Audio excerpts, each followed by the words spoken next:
Bismillahirrahmanirrahim. Pembahasan ketiga tentang hal-hal yang fardu dalam wudu. Di hadis Utsman bin Affan tidak ada penjelasan yang rukun, yang syarat, yang wajib, yang sunnah, nggak ada. Cuma Utsman mengatakan radhiyallahu ta'ala anhu, barang siapa yang berwudu seperti wuduku ini, kata Nabi alaihissalam, kemudian dia sholat 2 rakaat, khusyuk sholatnya, maka akan diampuni dosa-dosa dia yang lalu. Sekarang Syekh hendak membahas tentang yang fardu-fardu. Ini pembahasan adanya dalam kitab-kitab fikih, jemaah. Ketika ilmu Islam berkembang, mulai dibahas secara detail. Mana yang wajib, mana yang sunnah, mana yang fardu, mana yang rukun, seperti itu.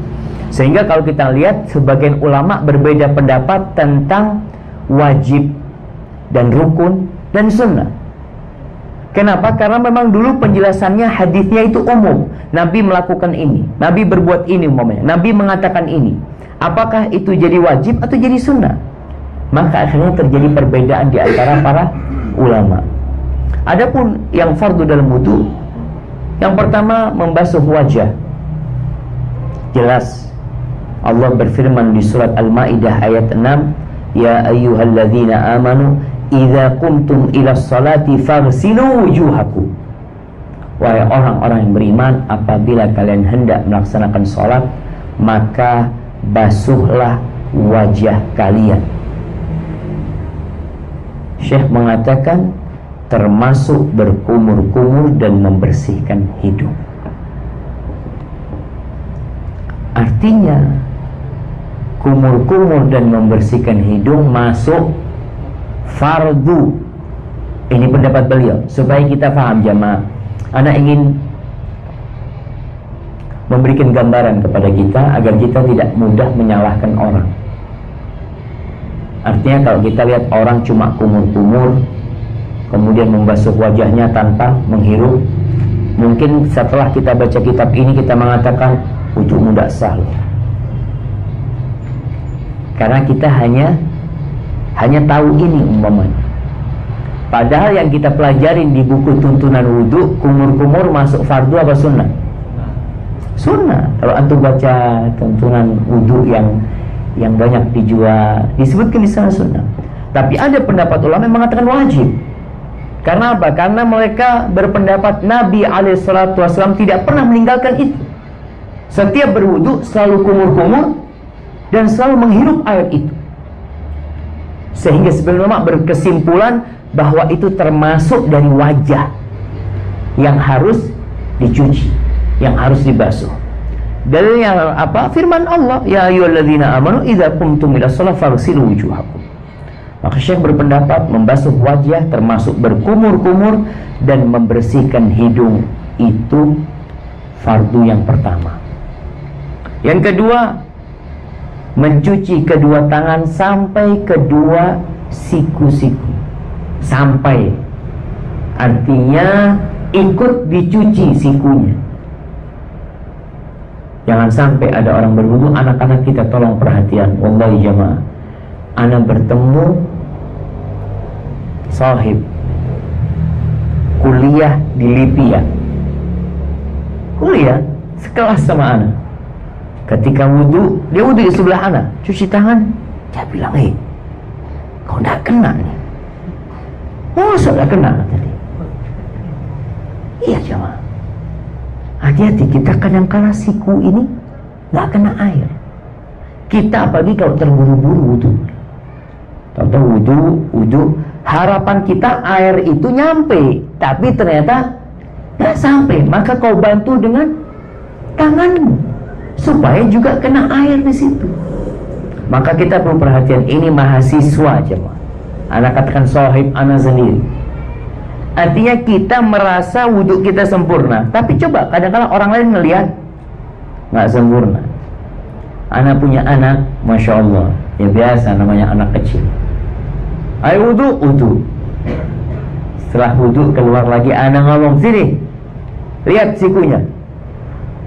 Ketawa dia, datang lagi, dia cuci lagi. Orang tuh harus perhatian. Kadang-kala memang dia cepet-cepet nggak basah. Sama dengan cuci kaki nanti dia. Yang penting kena air, ujungnya dia pikir sudah sah. Nggak. Maka yang Allah mengatakan secara jelas, ilal marafiq, sampai ke siku-siku, dan siku-siku ikut kena air, ikut dibasuh. Itu yang kedua. Yang ketiga yang termasuk fardu dalam wudu adalah mengusap seluruh kepala. Nih, beliau berpendapat mengusap seluruh kepala dan kedua telinga termasuk bagian dari kepala. Telinga dicuci apa diusap? Ya ma, diusap apa dicuci? Hah? Ustaz, kurang enak deh diusap Ustaz. Kalau dicuci seger Ustaz. Iya, rasakan kalau kena air enak kupingnya.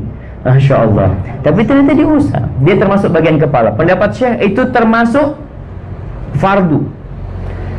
Antum lihat di hadis Utsman bin Affan, apakah disebutkan mengusap telinga?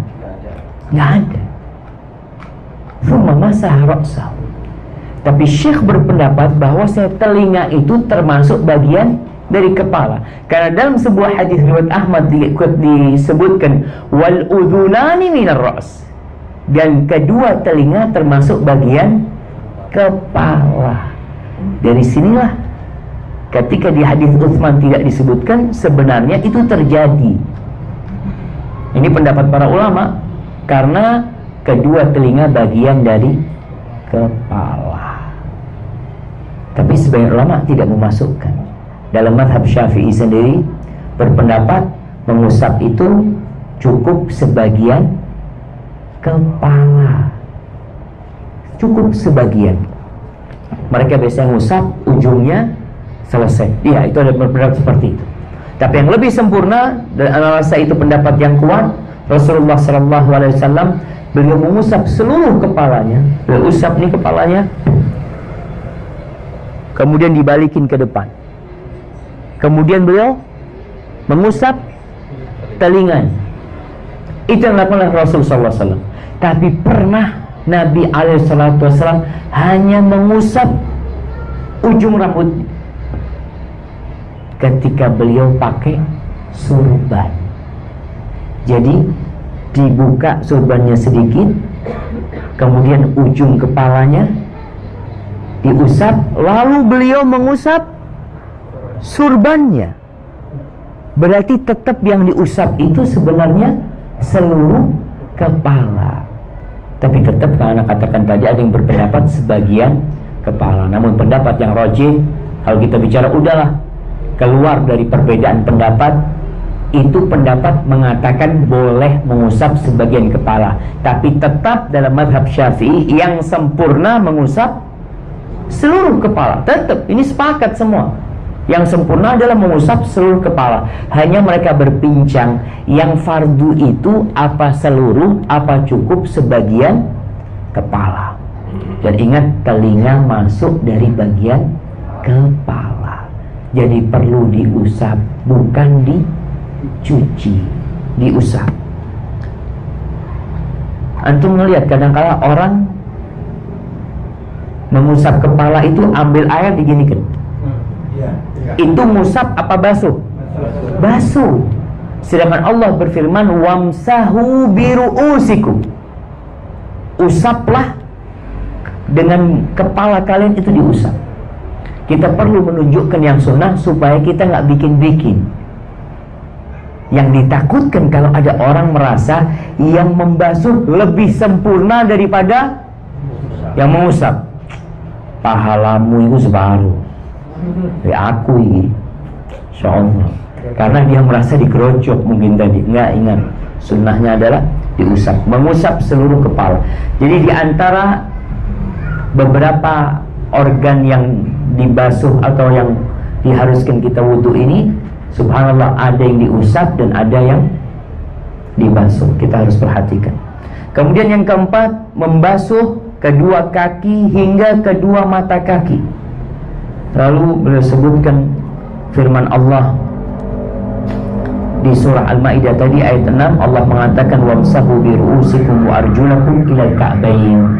Basuhlah atau usaplah kepala kalian dan kaki-kaki kalian ke mata kaki, sampai ke mata kaki.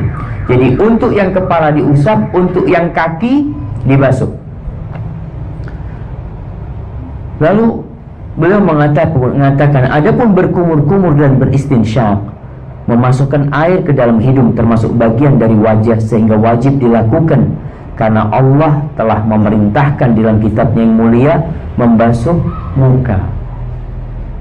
Di samping itu telah sah, ini terjemahannya kurang tepat, telah sah artinya laqad sahha anin Nabi, artinya telah ada hadis-hadis yang sahih, maksudnya dari Nabi SAW. Beliau terus menerus melakukan kumur dan istinsyak setiap kali berwudu, sebagaimana telah diriwayatkan oleh seluruh sahabat yang meriwayatkan dan merangkan tata cara wudu Nabi SAW secara keseluruhan. Mereka selalu menyebutkan kalau Nabi kumur-kumur dan istinsyak.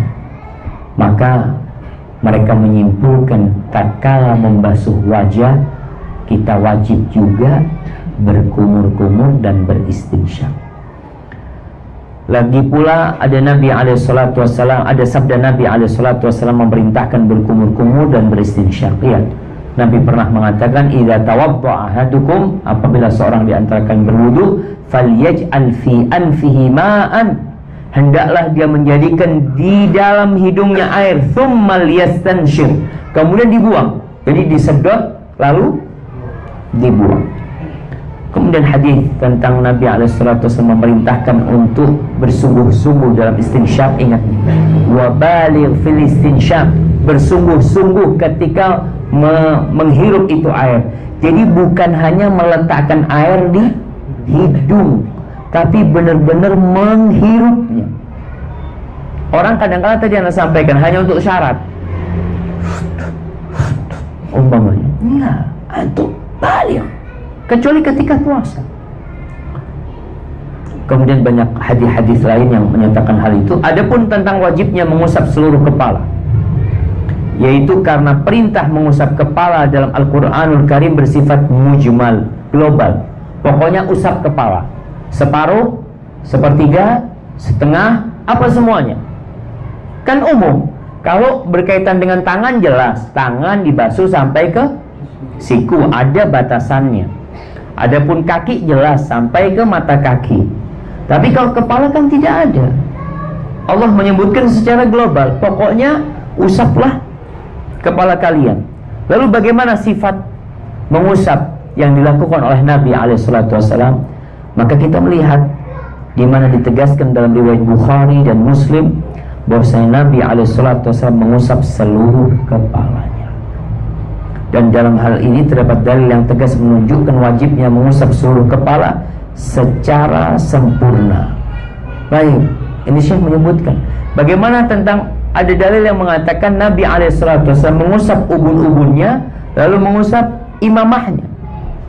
Ini pertanda kalau mengusap kepala itu harus semuanya.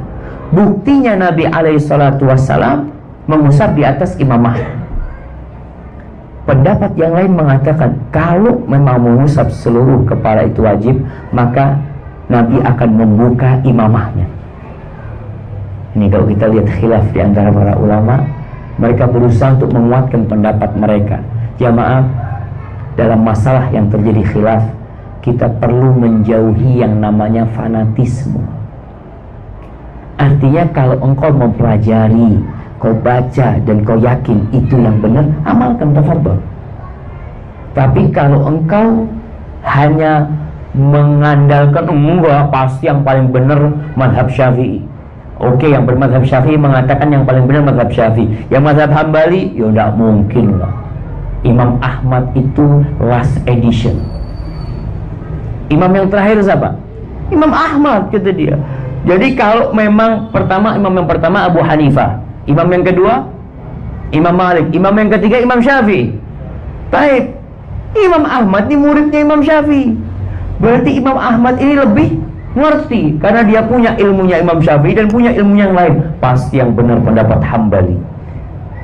Nggak akan selesai urusannya. Ingat, kita yang diperintahkan kepada kita adalah mengikuti Rasulullah Sallallahu Alaihi Wasallam. Ketika terjadi perbedaan di antara para ulama, yang pertama sikap kita berlapang dada kalau memang di masalah itu ada ruang untuk beda pendapat. Yang kedua, kau ikut pendapat yang lebih kuat, bukan yang lebih enak. Kalau ana sih enakan yang ini kayaknya, bukan masalah enak-enakan jemaah. Maka di sini disebutkan, beliau mengatakan walhasil wajib mengusap seluruh kepala. Mengusap kepala jika mau boleh mengusap di atas kepala saja, atau di atas surban saja, atau di atas kepala dan dilanjutkan di atas surban. Ketika cara tersebut sahih dan kuat pernah dilakukan Nabi alaihissalam. Jadi Nabi alaihissalam mengusap seluruh kepala. Yang kedua, Nabi mengusap ubun-ubun lalu mengusap surbannya. Yang ketiga, Nabi mengusap surbannya saja, kepalanya tidak diusap. Karena kepalanya ditutupi oleh surban ketika itu. Dan ada pun dua telinga, di sini Syekh menyebutkan al-udhunani minar ra's. Yang kelima, yang termasuk fardu wudu, beliau menyebutkan menyela-nyela air wudu pada jenggot. Jadi yang punya jenggot, maka hendaklah dia mengambil air kemudian dimasukkan ke sela-sela jenggot. Karena Nabi melakukan itu, lalu Nabi mengatakan hakadza amarani rabbi, seperti ini Rabbku memerintahkan kepada aku. Maka Syekh memasukkan menyela-nyela termasuk fardu wudu. Sedangkan di mazhab Syafi'i yang kita tahu itu sunnah. Menyela-nyela jenggot dimasukkan kepada sunnah. Tapi Syekh berpendapat enggak. Di sini kenapa para ulama sebagian mengatakan sunnah? Karena mereka berpatokan dengan ayat yang di surat Al-Maidah ayat 6. Di situ hanya disebutkan apa? Membasuh wajah, mengusap kepala, mencuci, membasuh tangan sampai ke siku, mengusap kepala, mencuci kaki atau membasuh kaki, selesai. Jenggot nggak disebutkan di sini. Makanya sebagian menyebutkan kalau menyela-nyela jenggot dengan air adalah sunnah. Syekh berpendapat tidak, karena ada hadis yang mengatakan hakadza amarani rabbi, ini buat jenggotnya yang lebat. Tapi kalau jenggotnya cuma 9 helai, nggak perlu antum ambil air ya, nggak perlu antum wudhu, sudah kena tuh. Jadi ini untuk jenggotnya yang lebat. Yang keenam, Syekh memasukkan kepada wajib atau fardu wudu adalah menyela-nyela air pada jemari-jemari tangan dan kaki, agar air itu sampai. Sebagian ulama berpendapat menyela-nyela itu sebenarnya untuk memastikan air itu masuk ke sana. Tapi Syekh berpendapat Nabi alaihissalam bersabda asbighil wudu wa khallil bainal asabi'. Nabi mengatakan kalian sempurnakan wudu kalian dan sela-selakanlah air di antara jemari-jemari. Artinya ada perintah dari Nabi alaihissalam. Dan perintah itu pada dasarnya menunjukkan wajib. Iya, perintah lakonono. Tapi kalau umpamanya kita, Ustaz, ana siram air, yakin ana masuk ke sana, Ustaz, maka lebih baik kau tetap menyela-nyela supaya engkau melaksanakan. Anggap ada yang mengatakan sunnah, berarti engkau telah mendekatkan diri kepada Allah dengan yang sunnah-sunnah, dan itu mulia.